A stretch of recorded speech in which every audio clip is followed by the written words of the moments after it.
नमस्कार साथियों, अखिलेश एजुकेशन में आप सबका स्वागत है। अखिलेश एजुकेशन में आप हमें पहली बार देख रहे हैं। हम अंगद राजा। आज हम बताएंगे भारतीय संगीत के बारे में। भारतीय संगीत में सबका मनोबल क्यों, मतलब संगीत को सब सुनते क्यों हैं, कि उससे मनोरंजन भी होता है, दिमाग भी फ्रेश रहता है। और भारतीय संगीत व रागों का अध्ययन, भारतीय संगीत का परिचय आज हम कराएंगे। भारतीय संगीत किसे कहते हैं? गायन, वादन एवं नृत्य, इन तीन कलाओं को हम संगीत कहते हैं। संगीत की उत्पत्ति कैसे हुई है? संगीत की उत्पत्ति नाद से हुई है। नाद किसे कहते हैं? वह ध्वनि जो कानों को सुनाई दे उसे हम नाद कहते हैं। नाद कितने प्रकार के होते हैं दोस्तों? तो नाद दो प्रकार के होते हैं, आहत नाद और अनाहत नाद। संगीत की उत्पत्ति किस नाद से हुई है? संगीत की उत्पत्ति आहत नाद से हुई है। स्वर किसे कहते हैं? वह ध्वनि जो कानों को प्रिय लगे, उसे हम स्वर कहते हैं। स्वरों की उत्पत्ति कैसे हुई है? नाद से स्तुति की उत्पत्ति हुई है, स्तुति से स्वरों की उत्पत्ति हुई है। स्तुति किसे कहते हैं?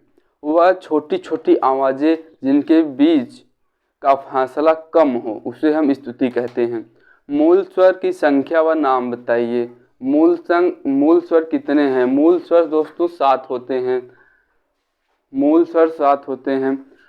सा, रे, गा, मा, पा, ध, नी, सा, ये 7 स्वर हैं। फिर उसके बाद दोस्तों इसे अवरोह में भी पढ़ा जाता है।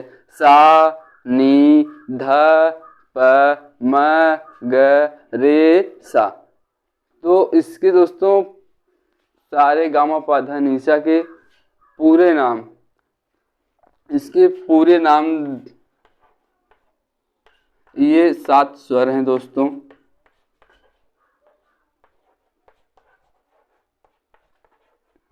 और इसके पूरे नाम क्या होते हैं? देखिए, सा षड्ज होता है। तो ये 7 स्वर होते हैं संगीत के। ये संगीत के 7 स्वर होते हैं। सा, रे, गा, म, प, ध, नी, सा। फिर इसे उल्टा भी पढ़ा जाता है। सा, नी, ध, प, म, ग, रे, सा। इसके पूरे नाम, इसके 7 स्वरों के नाम भी होते हैं। देखिए दोस्तों, से सा षड्ज होता है इसका, और रे का ऋषभ होता है, ग का गांधार होता है, म का मध्यम होता है, प का पंचम होता है, ध का धैवत होता है, नी का निषाद होता है। दोस्तों इसके 7 स्वर हैं। दोस्तों अगर हमारे चैनल ये वीडियो अच्छा लगे तो आप लोग इसे शेयर, लाइक, अपने दोस्तों तक शेयर भी करें और लाइक भी करें। दोस्तों हम बता रहे थे कि स्वरों के पूरे नाम, तो आइए अब दोस्तों इसे मूल स्वरों के आधे नाम बताते हैं। कैसे? मूल स्वर ये हैं, सा, रे, ग, म, प, ध, नी, सा। देखिए दोस्तों 7 स्वर ये हैं, सारे गामा पा धा नी सा। ये सिर्फ पढ़ने के लिए है, ये सिर्फ लिखने के लिए होता है, पढ़ने के लिए नहीं होता है। तो शुद्ध स्वर किसे कहते हैं? वह कितने हैं? जिन स्वरों की ध्वनि साधारण रूप से चढ़े व उतरे उसे हम शुद्ध स्वर कहते हैं। शुद्ध स्वर कौन होते हैं? शुद्ध स्वर 7 होते हैं। शुद्ध स्वर ये हैं, सा, रे, ग, म, प, ध, नी, सा। 7 स्वर ये होते हैं। और इसमें बताएंगे शुद्ध स्वर में चल स्वर कौन है, चल स्वर कितने होते हैं और उसके नाम। तो चल स्वर दोस्तों 5 होते हैं। चल स्वर 5 होते हैं, उनके नाम आइए हम बताते हैं। रे, ग, म, प, रे, ग, म, ध और नी, ये 5 चल स्वर होते हैं दोस्तों। रे, ग, म, ध और नी, ये दोस्तों चल स्वर हैं। ये चल स्वर होते हैं 5। तो अचल अचल स्वर भी दो प्रकार के होते हैं। अचल स्वर ये हैं सा और प, ये अचल स्वर हैं। रे ग म ध नी ये चल स्वर हैं और अचल स्वर सा और प। दो अचल स्वर दो प्रकार के होते हैं दोस्तों। और कोमल स्वर किसे कहते हैं, उनकी संख्या। जिन स्वरों की ध्वनि शुद्ध रूप से उत्तरी व हल्की होती है उन स्वरों को हम कोमल स्वर कहते हैं। दोस्तों कोमल स्वर किसे कहते हैं, जिन स्वरों की ध्वनि शुद्ध स्वरों से उत्तरी व हल्की होती है उसे हम कोमल स्वर कहते हैं। कोमल स्वर चार होते हैं, रे ग ध और नी होता है। कोमल स्वर दोस्तों रे ग ध और नी ये कोमल स्वर होते हैं। और कोमल स्वर को हम प्रदर्शित कैसे करते हैं ये आपको हम बताते हैं। जैसे ये दोस्तों रे है, रे के नीचे डैश होता है। कोमल स्वर हम ऐसे प्रदर्शित करते हैं, रे ग ध और नी ये कोमल स्वर हैं। कोमल स्वर किसे कहते हैं दोस्तों एक बार फिर से जानिए। जिन स्वरों की ध्वनि शुद्ध स्वरों से उत्तरी व हल्की होती है उन्हें हम कोमल स्वर कहते हैं। कोमल स्वर चार प्रकार के होते हैं, रे ग ध और नी ये कोमल स्वर हैं दोस्तों। तो तीव्र स्वर किसे कहते हैं और नाम। दोस्तों जिस स्वर की ध्वनि शुद्ध स्वरों से चढ़ी हुई होती है उसे हम तीव्र स्वर कहते हैं। जिस स्वरों की ध्वनि कोमल स्वर से चढ़ी हुई होती है उसे हम तीव्र स्वर कहते हैं। और तीव्र स्वर म होता है। म को ऐसे तीव्र स्वर को ऐसे प्रदर्शित करते हैं, म के ऊपर एक डैश होता है उसे हम तीव्र स्वर कहते हैं दोस्तों। तो आइए अब हम बताते हैं संगीत में तार सप्तक किसे कहते हैं और तार सप्तक कितने प्रकार के होते हैं। तो तार सप्तक दोस्तों सात स्वरों के समूह को हम सप्तक कहते हैं। दोस्तों ये सिर्फ पढ़ने के लिए है दोस्तों, लिखने के लिए नहीं। इसी सात समूह को हम सप्तक कहते हैं। सा रे ग म प ध नी इन सात स्वरों के समूह को दोस्तों हम सप्तक कहते हैं। सप्तक संगीत में सप्तक तीन प्रकार के होते हैं, मध्य सप्तक, मंद सप्तक और तार सप्तक। मध्य सप्तक की ध्वनि का स्थान कौन सा होता है दोस्तों। मध्य सप्तक की ध्वनि साधारण होने के कारण इसका स्थान एक कंठ माना गया है। ये चीज दोस्तों मध्य सप्तक की ध्वनि साधारण होने के कारण इसका स्थान कंठ माना गया है। और दूसरा दोस्तों है मंद सप्तक। मंद सप्तक क्या है, मंद सप्तक की ध्वनि साधारण सप्तक की दोस्तों ये मंद सप्तक की ध्वनि से मंद सप्तक की ध्वनि मध्य सप्तक की ध्वनि से धीमी होने के कारण इसका स्थान छाती माना गया है। जो कि दोस्तों मध्य सप्तक जो है उसका स्थान एक कंठ माना गया था, कंठ। और मंद सप्तक मध्य सप्तक की ध्वनि से धीमी होने के कारण उसका स्थान छाती माना जाता है दोस्तों। आइए हम बताते हैं अब तीसरा, ये जो है तार सप्तक। तार सप्तक किसे कहते हैं और ये इसका स्थान कौन सा। रे ग म प ध नि सा। दोस्तों देखिए कोमल स्वर हैं। कोमल स्वर किसे, रे ग ध और नी ये कोमल स्वर हैं। कोमल स्वर को हम प्रदर्शित कैसे करते हैं, इस शब्द को नीचे हम डैश लगाते हैं उसे हम कोमल स्वर कहते हैं। और तीव्र म को हम ऐसे प्रदर्शित करते हैं दोस्तों, तीव्र म के ऊपर भी डैश रहता है, इसे हम तीव्र म कहते हैं। तो हम आपको बता रहे थे कि सप्तक सात स्वरों के समूह को हम सप्तक कहते हैं। इन्हीं सात स्वरों के समूह को सा रे ग म प ध नी इन्हीं हम सात स्वरों के समूह को सप्तक कहते हैं। सप्तक तीन प्रकार के होते हैं दोस्तों, मध्य सप्तक, मंद सप्तक और तार सप्तक। मध्य सप्तक क्या है, मध्य सप्तक ये है कि मध्य सप्तक साधारण होने के कारण उसका स्थान एक कंठ माना गया है, कंठ, उसे हम मध्य सप्तक कहते हैं। और मंद सप्तक ये है, मध्य सप्तक की ध्वनि मध्य सप्तक की ध्वनि से धीमी होने के कारण उसका स्थान छाती माना गया है दोस्तों। तो अब बताते हैं हम तार सप्तक। तार सप्तक की ध्वनि मध्य सप्तक की ध्वनि से चढ़ी होने के कारण उसका स्थान तालु माना गया, यानी ये जीभ माना गया है। थाट किसे कहते हैं? सप्तक में लगने वाले 12 स्वरों के समूह को, किन्हीं 7 स्वरों के समूह को हम थाट कहते हैं। सप्तक में लगने वाले 12 स्वरों में से किन्हीं 7 स्वरों के समूह को हम थाट कहते हैं। जैसे ये सा, रे, गा, म, प, ध, नी। और इसमें 4 कोमल स्वर होते हैं, एक मंद सप्तक होता है, एक तीव्र सप्तक तीव्रमा होता है। इसी हम 12 स्वरों के समूह से इसी 7 स्वरों के समूह को हम थाट कहते हैं। संगीत में थाट 10 प्रकार के होते हैं। पहला बिलावल, कल्याण, खमाज, भैरव, काफी, आसावरी, भैरवी, मारवी, पूर्वी और तोड़ी होता है। दोस्तों संगीत में थाट 10 प्रकार के होते हैं, तो हम बताते हैं। आइए, बिलावल, पहला है बिलावल, दूसरा है कल्याण, तीसरा है खमाज, चौथा है भैरव और 5वां है काफी, छठा है आसावरी, 7वां है भैरवी, 8वां है मारवी और 9वां है पूर्वी और 10वां है तोड़ी। तो दोस्तों राग की उत्पत्ति कैसे हुई?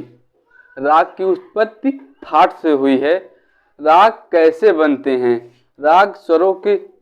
राग इन्हीं 7 स्वरों के मेल से बनते हैं, जैसे सा, रे, गा, म, प, ध और नी।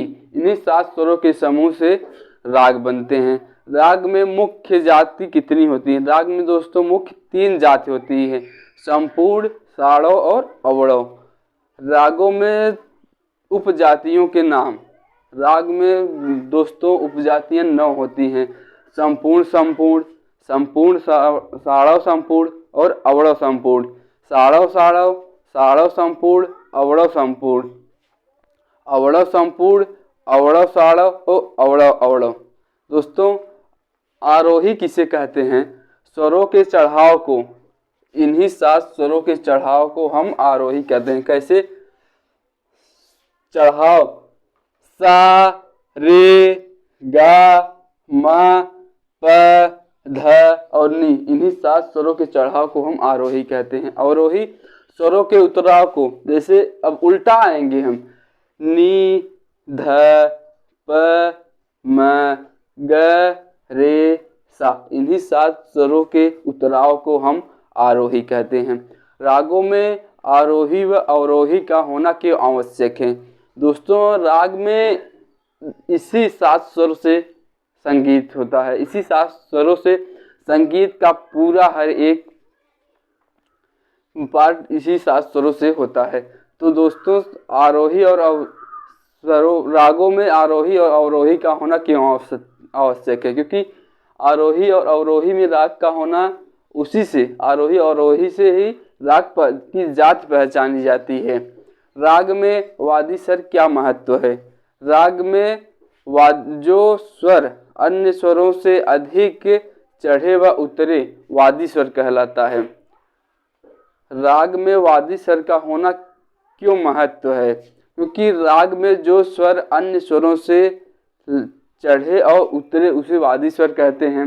वादी स्वर राग का राजा माना जाता है। दोस्तों वादी स्वर राग का राजा माना जाता है, जो कि इसे 7 स्वरों से मेल से हर एक संगीत वादी स्वर दोस्तों जो स्वर अच्छा अन्य स्वरों से अच्छा लगे उसे हम वादी स्वर कहते हैं।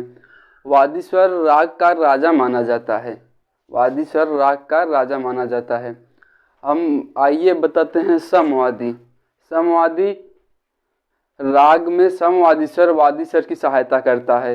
राग में समवादी स्वर वादी स्वर की सहायता करता है, इसीलिए यह स्वर राग का मंत्री माना गया है।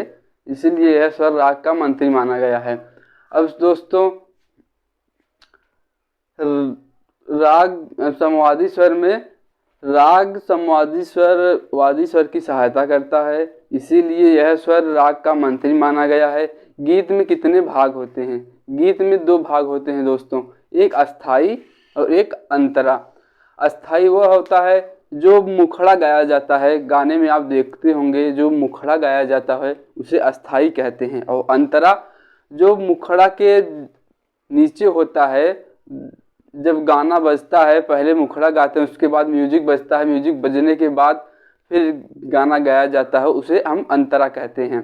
संगीत में लय कितने होते हैं? संगीत में लय किसे कहते हैं दोस्तों? संगीत में लय किसे कहते हैं?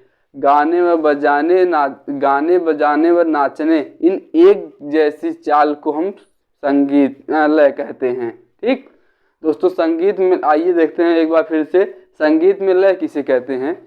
गाने बजाने व नाचने एक जैसी चाल को हम लय कहते हैं। संगीत में लय की प्रकार कितनी है? संगीत में लय की प्रकार 3 है। मध्य लय है, विलंबित लय है और द्रुत लय है। मध्य लय जो चाल साधारण हो, न अधिक तेज हो न अधिक हल्की हो, उसे हम मध्य लय कहते हैं। जो चाल साधारण हो, न अधिक हो न तेज हो, उसे हम मध्य लय कहते हैं। और विलंबित लय किसे कहते हैं? जो लय मध्य लय से धीमी हो, जो लय मध्य लय से धीमी हो उसे हम विलंबित लय कहते हैं। और द्रुत लय किसे कहते हैं? जो लय मध्य लय से दुगुनी तेज हो, जो लय मध्य लय से दुगुनी तेज हो उसे हम द्रुत लय कहते हैं। ताल किसे कहते हैं? नियमबद्ध समय को हम ताल कहते हैं। नियमबद्ध समय को हम ताल कहते हैं। काल, काल किसे कहते हैं? काल के खाली भाग को हम, ताल के खाली भाग को हम काल कहते हैं। जैसे कोई सिंगर गाना गा रहा है, एक लाइन जब गाता है तो देखते दूसरी लाइन जब चालू करता है उसमें थोड़ा सा टाइम देता है, उसी ताल को हम काल कहते हैं। ताली किसे कहते हैं? 2 हाथ आपस में मिलने से जो ध्वनि, जैसे 2 हाथ को आपस में मिलने से जो ध्वनि पैदा होती है उसे हम ताली कहते हैं। संगीत में ताल का होना क्यों आवश्यक है दोस्तों? इसके हम 2 परिभाषाएं बताएंगे। संगीत में ताल का होना क्यों आवश्यक है? पहला ये है, ताल के बिना संगीत अधूरा और रूखा सा फीका सा रहता है। ताल के बिना संगीत अधूरा और रूखा फीका सा रहता है। दूसरा ये है, ताल गाने व बजाने को नियमबद्ध रखता है। ताल गाने व बजाने को नियमबद्ध रखता है। ताल की उत्पत्ति किससे हुई है? ताल की उत्पत्ति मात्राओं के मेल से हुई है दोस्तों। मात्रा का समय कितना है? मात्रा का समय 1 सेकंड होता है दोस्तों। और ये सारे गामा पाधा निशा, ये जो 7 स्वर हैं, ये 7 स्वर संगीत में मुख्य किरदार ये निभाते हैं संगीत में दोस्तों। गामा पाधा निशा, तो दोस्तों आइए हम बताते हैं इनके 3 स्वर, मध्य स्वर, तीव्र स्वर और कोमल स्वर कौन कौन से होते हैं। देखिए, मध्य स्वर, मध्य स्वर सा और प, ये दोस्तों जो है ये मध्य स्वर होते हैं। ठीक, मध्य स्वर को कैसे गाया जाता है? जैसे ऐ मेरे वतन के लोगों जरा याद करो, ऐ मेरे वतन के लोगों जरा आँख में भर लो पानी, जो शहीद हुए हैं उनकी जरा याद करो कुर्बानी। दोस्तों ये मध्य स्वर है, मध्य स्वर सा और प होता है। तो आइए अब हम बताते हैं तीव्र स्वर। तीव्र स्वर दोस्तों ये म होता है, तीव्र स्वर म है। तीव्र स्वर को ऊंची सी आवाज में गाया जाता है। जैसे खूब लड़ी मर्दानी वह तो झांसी वाली रानी थी, चमक उठी सन 57 में, चमक उठी सन 57 में वह तो झांसी वाली रानी थी।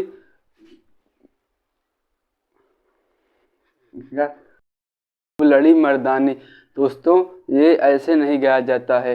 हमने जो हंस दिया ये तीव्र स्वर नहीं है, तीव्र स्वर ऐसे गाया जाता है। खूब लड़ी मर्दानी वह तो झांसी वाली रानी थी, चमक उठी सन 57 में, वह तलवार पुरानी थी, खूब लड़ी मर्दानी, वह तो झांसी वाली रानी थी। तो दोस्तों यह तीव्र स्वर है। तीव्र स्वर ये म होता है, तीव्र स्वर म, ऊपर ये डैश होता है, इसे तीव्र स्वर का प्रदर्शित करते हैं। अब आइए हम कोमल स्वर बताते हैं। कोमल स्वर कौन कौन से हैं? कोमल स्वर रे, ग, ध और नी हैं। कोमल स्वर को हम पहचानेंगे कैसे? कोमल स्वर को पहचानेंगे कैसे? तो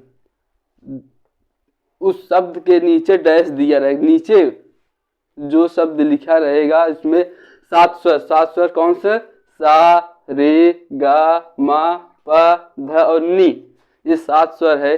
जो शब्द के नीचे डैश दिया रहेगा उसे हम कोमल स्वर कहते हैं। कोमल स्वर में गाया कैसे जाता है? मीठी आवाज में। आप लोग लता मंगेशकर जी को सुने होंगे, उनकी आवाज, उन्होंने कई गाने गाए हैं कोमल स्वर में। जैसे मैं आप लोग को एक बता रहा हूँ कि दीदी तेरा देवर दीवाना, हाय राम गुड़ियों को डाले दाना, हाय राम गुड़ियों को डाले दाना, धंधा है ये उसका पुराना, हाय राम गुड़ियों को डाले दाना। तो दोस्तों ये कोमल स्वर में था। ये 7 स्वर सा रे गा मा पा धा नि सा, ये संगीत के मूल स्वर हैं, जो कि संगीत, पूरा संगीत इसी 7 स्वर से है। आज हम आप लोगों को भारतीय संगीत का परिचय दे रहे थे। ये हमारा पहला वीडियो था दोस्तों। अगर अच्छा लगे इसे आप लोग लाइक और अपने दोस्तों से शेयर करें। नमस्कार दोस्तों।